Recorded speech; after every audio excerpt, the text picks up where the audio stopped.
Kestrel's fingers trembled as she reached for the golden loaf, her stomach cramping with 3 days of emptiness.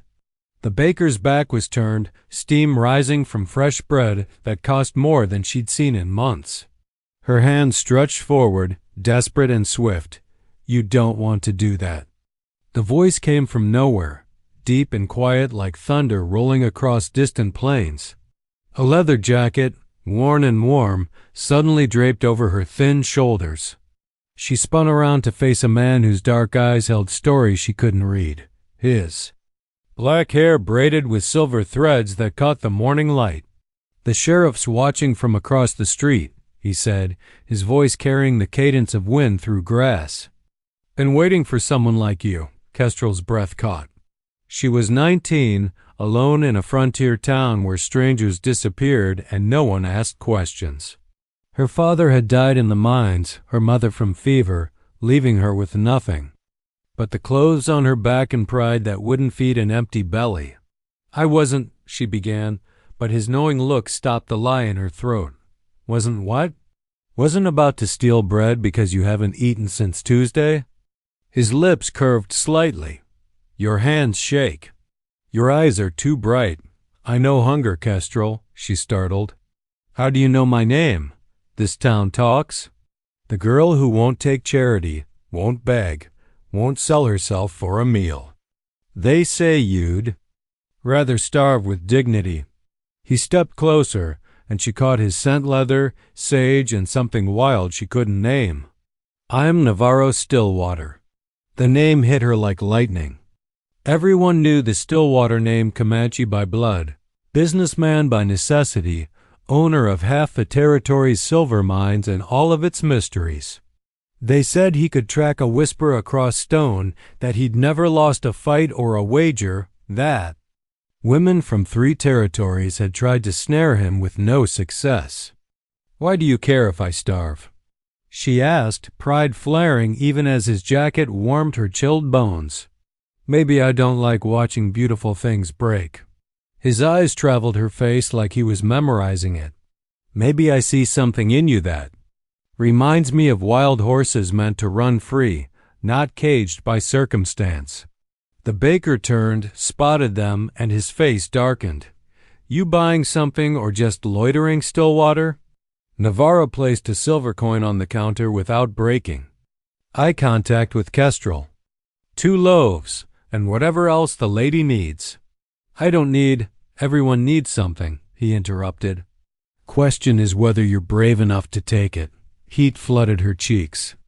This wasn't charity. It felt like a challenge, like standing at the edge of a cliff with someone daring her to fly. The sheriff across the street had indeed been watching, she realized, his hand resting on his gun like he'd been hoping for an excuse. "What do you want in return?" she asked, because nothing in her life had ever been free. Navarro's smile was slow, dangerous, and completely honest. "Dinner, tonight, your choice where?" The baker slammed the bread down, muttering about half-breeds and their charity cases, but Navarro's eyes never left her face. In them, she saw something that made her pulse race, not pity, but possibility. Like he saw the fire in her that everyone else tried to extinguish. "One dinner," she said, her voice steadier than her heartbeat. "One dinner," he agreed, and the way he said it made her wonder if either of them believed it would end there. Kestre chose the old Mexican cantina at the edge of town, partly because the food was good and cheap, partly because it wasn't where respectable people went. She wouldn't give the gossips the satisfaction of seeing her with Navarro Stillwater in some fancy establishment. She arrived first, wearing her only clean dress, faded blue cotton that had seen better years but still fit her curves. The jacket he'd given her hung on her chair like a promise she wasn't sure she wanted to keep. When Navarro walked in, conversation stopped. He moved like water, fluid and purposeful, his presence filling the room without effort. He'd changed from his town clothes into something that spoke of who he really was: buckskin pants, a black shirt that clung to his broad shoulders, and those silver threads woven through his hair that marked him as Comanche nobility. "You came," he said, sliding into the seat across from her. "I keep my word." She lifted her chin. "Even to strangers who think they need to rescue me. Is that what I did?" His eyes danced with amusement. "I thought I was preventing a crime." "By committing one of your own? What crime is that?" "Stealing," she said, her voice dropping to barely above a whisper. "My peace of mind." The admission surprised them both. Navarro leaned back, studying her with those two knowing eyes while the cantina owner's wife brought them plates of enchiladas and cups of coffee that was more mud than drink. "Tell me about peace of mind," he said. "What did yours look like before?" Today, Kestrel found herself talking about her parents, about working in the general store until the owner's son got too friendly with his hands, about the small cabin she rented with money from mending clothes and taking in washing, about the loneliness that sat in her chest like a stone. "And now?" he asked. "Now there's a stranger buying me dinner and making me think dangerous thoughts." "What kind of dangerous thoughts?" She met his gaze directly. "The kind that make a woman forget she's supposed to be careful." Navarro reached across the table, his fingers brushing hers. His skin was warm, calloused from work despite his wealth. "What if I told you I've been thinking the same dangerous thoughts since I saw you reach for that bread? That watching you stand there, desperate but still proud, still fighting. What if I said it was the most beautiful thing I'd ever seen?" Heat rushed through her veins. "I'd say you don't know me well enough to make declarations like that. Then let me know you." His thumb traced across her knuckles. "I own mines, land, businesses. I could give you everything you've ever wanted. And what would you want in return?" His answer came without hesitation. "You? Just you. Not your gratitude, not your debt. You, choosing me because you want to, not because you need to." The words hung between them like smoke. Kestrel felt something shift inside her chest, a wall she'd built around her heart developing its first crack. This man, this dangerous, powerful man, wasn't offering to buy her. He was offering to court her. "I don't know how to be courted," she admitted. "I don't know how to be anything but alone." "Then we'll learn together." His smile was soft, now genuine. "I'm not going anywhere, Kestrel. I've been waiting my whole life for someone like you, someone who can't be bought, owned, or tamed." When he walked her home, their fingers intertwined like they'd been doing it for years.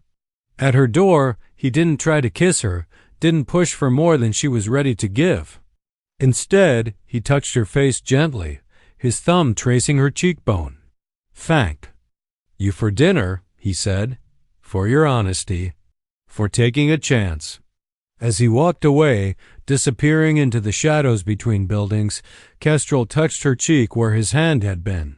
For the first time in years, she felt something other than alone. By morning, the entire town knew Navarro Stillwater was courting the poor white girl. Kestrel felt the stares like physical blows as she walked to the general store for thread. Mrs. Henderson, who had always been cordial, turned her back when Kestrel approached the counter. "We don't serve your kind here anymore," she said, her voice dripping with disgust. "My kind?" Kestrel's voice stayed level despite the humiliation burning in her chest. "Women who throw themselves at half-breeds for money. There's a word for that." The insult hit like a slap. Kestrel set her coins on the counter with deliberate care. "I'll take my business elsewhere then." But elsewhere wasn't welcoming either. The bakery, the dry goods store, even the post office doors closed, services denied. By afternoon, she understood the game. The town's respectable citizens had decided to starve her out, to make her so desperate she'd either leave or abandon whatever relationship they imagined she had with Navarro. She was sitting on her porch steps, watching the sunset and wondering if she had enough saved to reach the next town when hoofbeats announced his arrival.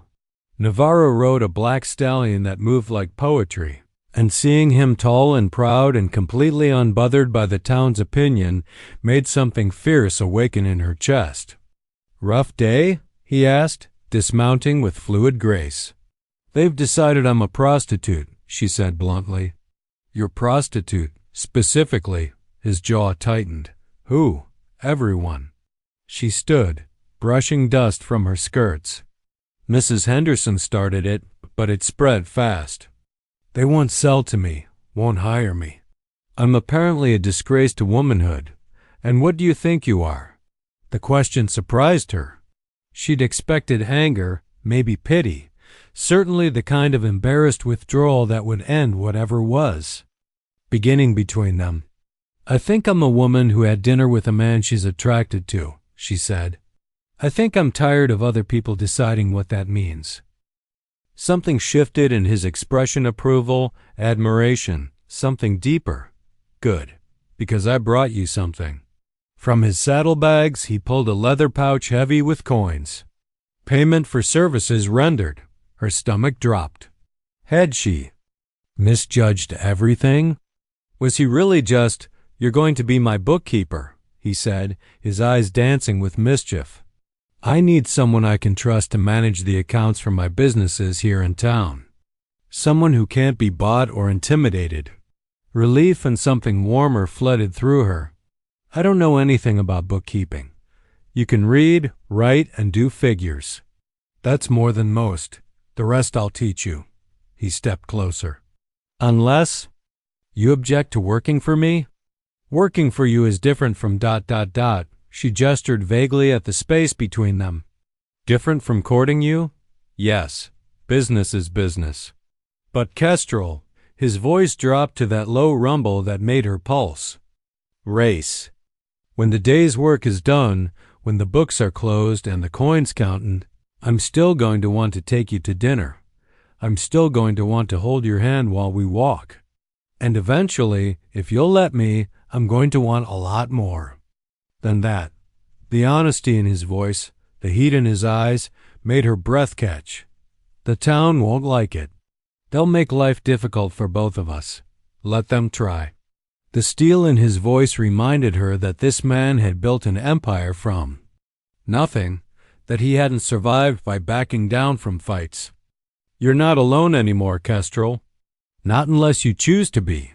As if summoned by his words, 3 men emerged from the shadows: Sheriff Morrison, Mayor Whitman, and Pastor Johnson. They arranged themselves like a tribunal, their faces hard, with righteous judgment. "Stillwater," the sheriff said, his hand resting on his gun. "We need to talk." The confrontation felt inevitable, like storm clouds finally breaking open. Kestrel stepped closer to Navarro, not cowering behind him but standing at his side, her chin raised in defiance that made his chest tighten with pride and protectiveness. "Talk," Navarro said, his voice carrying the quiet authority of a man who'd never backed down from anything. Sheriff Morrison's face flushed red. "You can't just come into our town and corrupt our women. Miss Kestrel here has always been respectable, and now look at her taking money from a half-breed living in sin. Choose your next words very carefully," Navarro interrupted, and something in his tone made all 3 men step back. "Because I won't allow anyone to speak about Miss Kestrel with anything but respect." Mayor Whitman tried diplomacy. "Now, Stillwater, we're not trying to cause trouble. We're just concerned about the impression this gives. A young white woman, alone, accepting gifts from ... well, from a successful businessman who pays more in taxes to your town than the 3 of you combined?" Navarro's smile was sharp as a knife. "A man who employs half the territory and could easily move his operations elsewhere?" The threat hung in the air like smoke. Pastor Johnson, emboldened by righteousness, stepped forward. "Money doesn't wash. Away signs, Stillwater. This woman needs proper guidance, not corruption from someone who doesn't understand Christian values." Kestrel had heard enough. "Stop talking about me like I'm not here," she said, her voice ringing clear. And stop assuming you know what's best for me because I'm a woman. I'm 19 years old. I support myself, and I'll associate with whomever I choose." "A good woman would listen to the counsel of her betters," Pastor Johnson replied. "Then I—" "Suppose I'm not a good woman by your standards," Kestrel shot back. "Which is fine by me, because your standards seem to involve starving people for making choices you don't approve of." Sheriff Morrison's hand moved toward his gun. "You're forgetting yourself, girl. There are consequences for—" The sheriff never finished his sentence. Faster than thought, Navarro's own gun appeared in his hand, steady and sure. "The only consequence here will be if you draw that weapon. Are you ready for that conversation, Morrison?" The silence stretched taut as a bowstring. Everyone knew Navarro's reputation. He'd never drawn his gun without cause, and he'd never missed when he did. The sheriff's hand slowly moved away from his weapon. "This isn't over," Mayor Whitman said, trying to salvage some dignity from the situation. "No, it's not," Navarro agreed. "Because tomorrow Miss Kestrel starts work as my bookkeeper.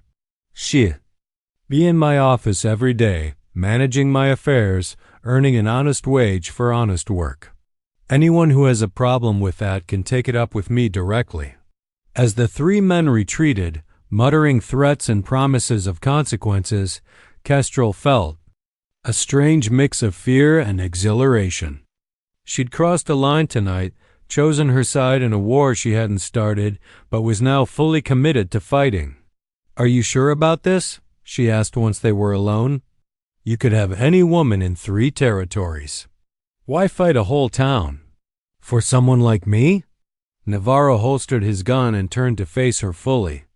In the lamplight from her porch, his eyes looked almost black, intense with an emotion she was afraid to name. "Someone like you," he repeated.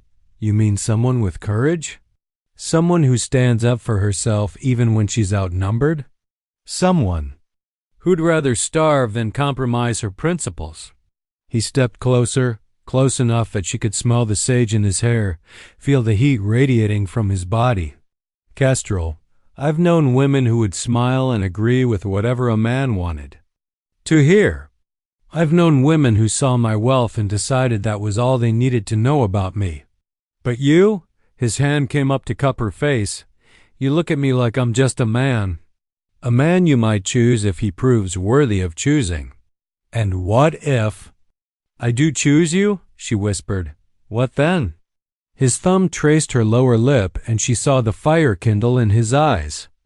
"Then we'll build something together that's stronger than their hate, fiercer than their fear. We'll show them what real love looks like." When he kissed her, gentle at first, then deeper when she responded, Kestrel felt the last of her walls crumble. This was her choice, her risk, her leap into the unknown. And as his arms came around her, strong and sure and sheltering, she knew she was ready to take it. Working in Navarro's office felt like stepping into another world. The building itself was impressive, 3 stories of stone and timber that spoke of permanence and power.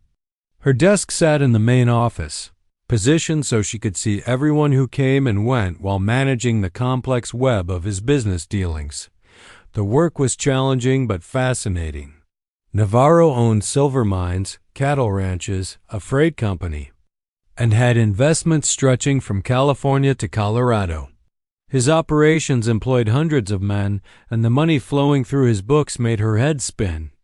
She'd never imagined one person could command such wealth and influence. What surprised her more was how natural it felt, being part of his world. Navarro was patient as he taught her the intricacies of ledgers and contracts, standing close enough that she could feel his breath on her neck as he explained complicated transactions. The tension between them grew. Daily looks that lasted too long, touches that seemed accidental but weren't, conversations that carried double meanings. "You're a fast learner," he said on her 3rd day, reviewing her work on the mine payrolls. "Faster than my last 3 bookkeepers combined." "Maybe because I care about doing it right," she replied, not looking up from her calculations. "This isn't just a job for me. No? What is it then? She did look up then, meeting his dark eyes directly. It's proving I belong here. With you. The admission hung between them like a spark waiting to catch fire. Navarro set down the ledger and moved around the desk until he was standing directly in front of her chair. Kestrel, he said, his voice rough with something that made her pulse race, if you keep looking at me like that, I'm going to forget we're in a place of business. And what if I want you to forget? The challenge in her voice seemed to snap. Something inside him. His hands came down on either side of her chair, trapping her between his arms. This close, she could see gold flecks in his dark eyes, could feel the heat radiating from his body. Are you sure? He asked. Because once I touch you the way I want to touch you, there's no going back. You'll be mine and I'll be yours, and this whole damn town can go to hell before I let anyone take that away from us. Instead of answering with words, she reached up and touched his face, her fingers tracing the strong line of his jaw. He caught her hand, pressed it flat against his cheek, and she felt the slight tremor that ran through him. Kestrel, he breathed. Her name like a prayer. When he kissed her this time, there was nothing gentle about it. It was claiming, demanding, full of the hunger he'd been keeping leashed. She met his passion with her own. Months of loneliness and years of careful control dissolving under the assault of need and want and something. Deeper than both. His hands tangled in her hair, tilting her head back so he could trail kisses down her throat. She gasped when he found the sensitive spot where her neck met her shoulder, her fingers clutching at his shirt. Not here, she managed, though her body was screaming the opposite. No, he agreed, pulling back with visible effort. Not here. When I make love to you, it won't be rushed or hidden. It'll be in my bed, with all night ahead of us and nothing between us but honesty. The promise in his voice made her shiver with anticipation and something close to fear.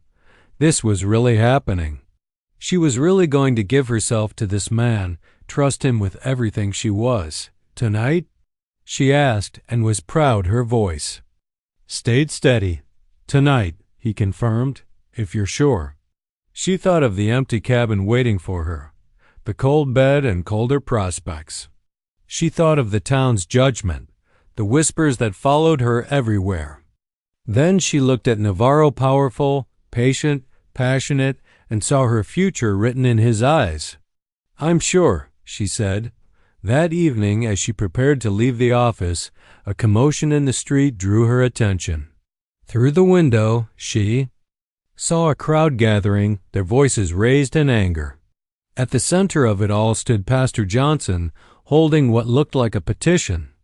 Citizens of Millbrook, he called out, we cannot allow this corruption to continue. This woman, this Jezebel, is leading our young men astray with her wanton behavior. Fear clawed at Kestrel's throat, but before she could react, Navarro appeared beside her, his face carved from stone. Stay here, he ordered, but she caught his arm. No, we face this together, remember? His smile was fierce and proud. Together, then. As they stepped out into the street, Kestrel felt the weight of every eye, the heat of every judgment. But with Navarro's hand warm and sure in hers, she found the courage to lift her chin and face whatever came next. The crowd had grown to nearly 50 people, their faces twisted with righteous anger and mob mentality. Kestrel recognized most of them, people who had smiled and chatted with her just weeks ago, now looking at her like she was something diseased. There she is. Mrs. Henderson's voice cut through the murmur like a blade. The harlot who's corrupting our town. Enough. Navarro's voice carried absolute authority, cutting through the noise like thunder. The crowd fell silent, but their hatred burned just as bright.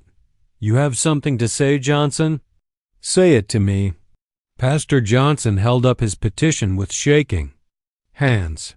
We have here the signatures of 43 upstanding citizens, demanding that this ... woman be removed from our community.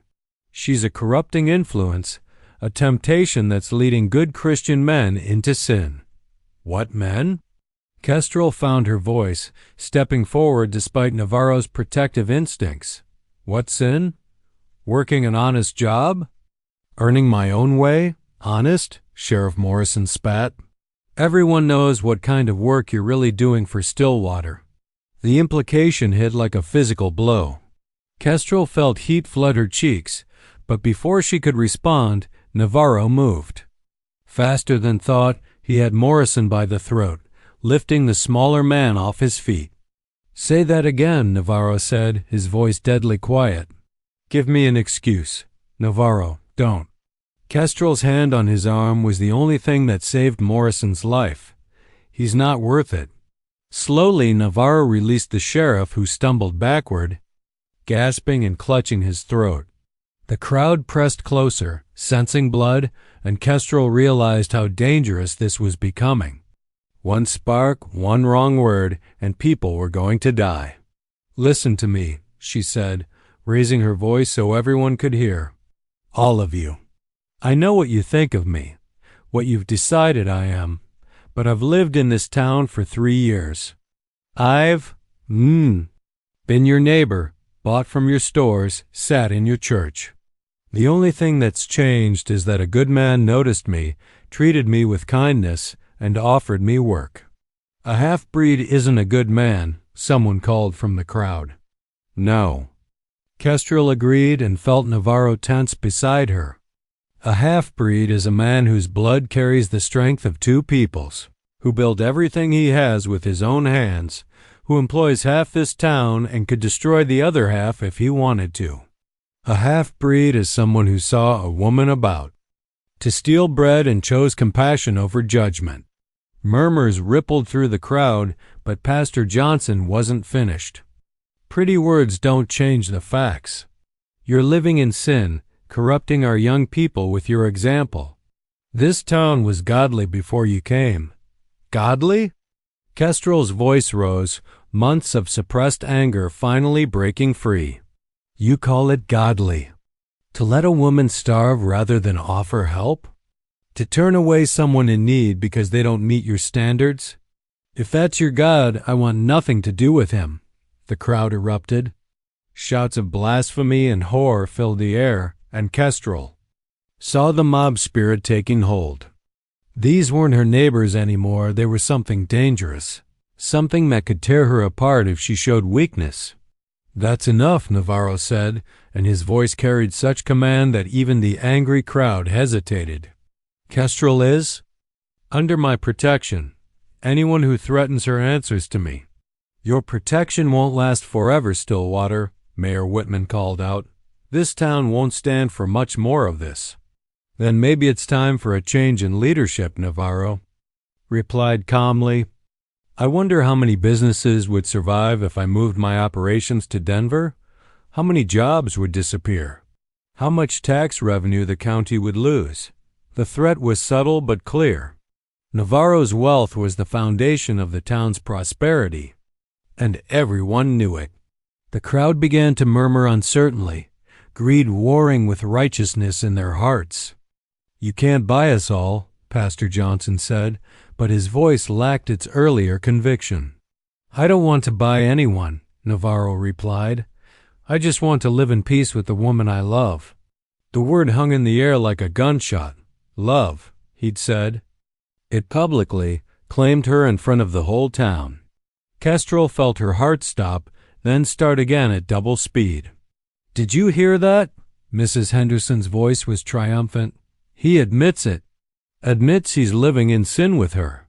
"No," Kestrel said, and her voice carried across the crowd like a bell. "He admits he loves me.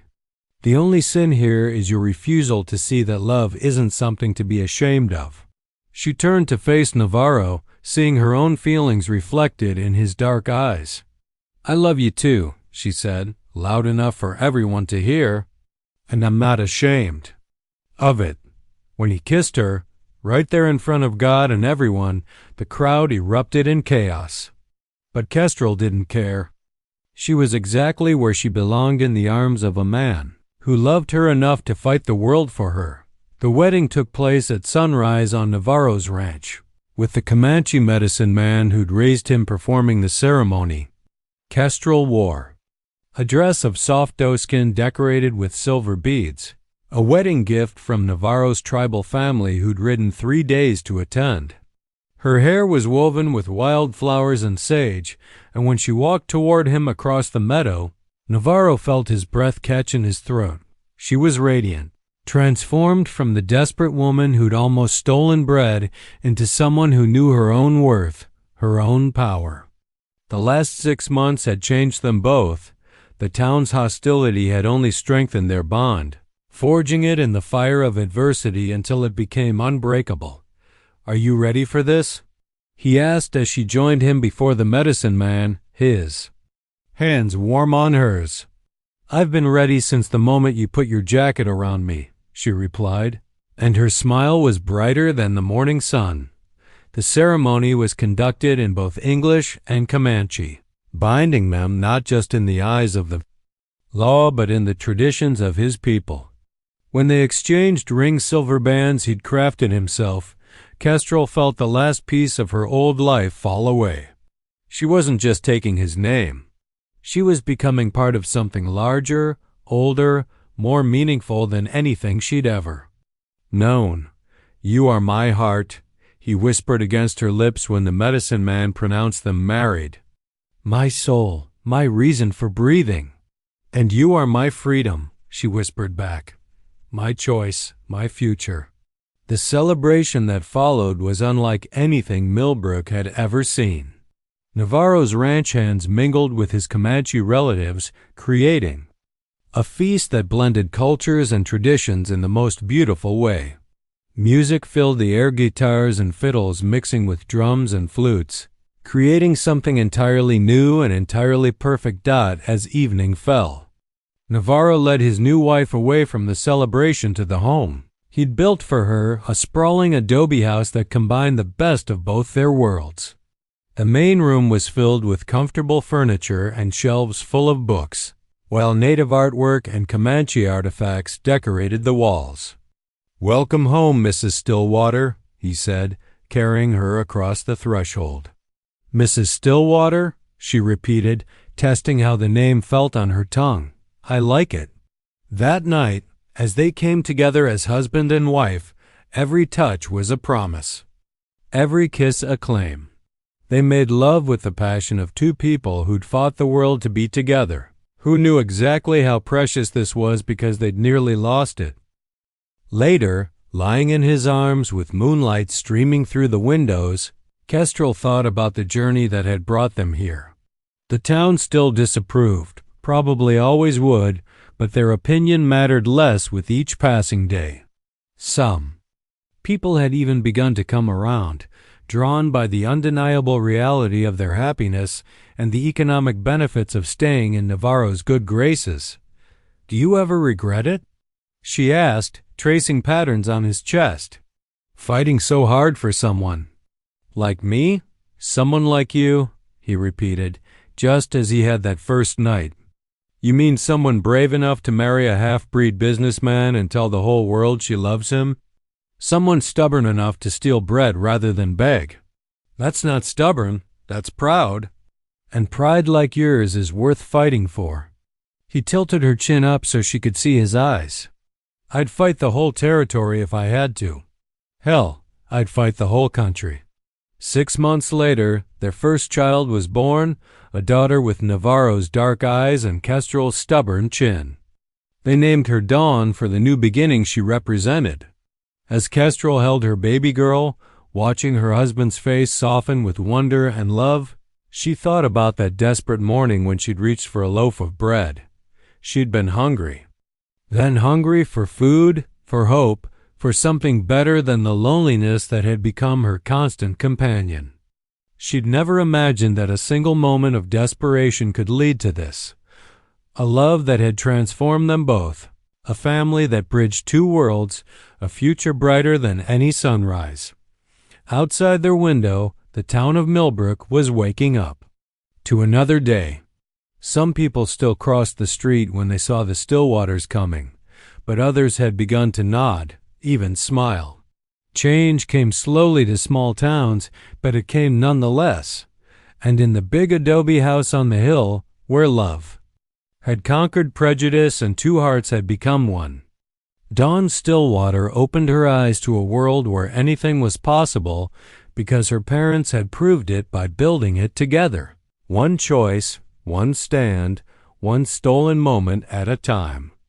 The wild love story that began with bread and a leather jacket had become something larger than either of them had dared to dream, a legacy of courage, a testament to the power of choosing love over fear, and proof that sometimes the most beautiful things grow from the most desperate moments. As the sun rose over their ranch, painting the sky in shades of gold and pink, Navarro kissed his wife and daughter, surrounded by the life they'd built from nothing but hope and the audacity to believe they deserved happiness. It was, Kestrel thought as she drifted off to sleep, in her husband's arms, the most perfectly satisfying ending she could have asked for.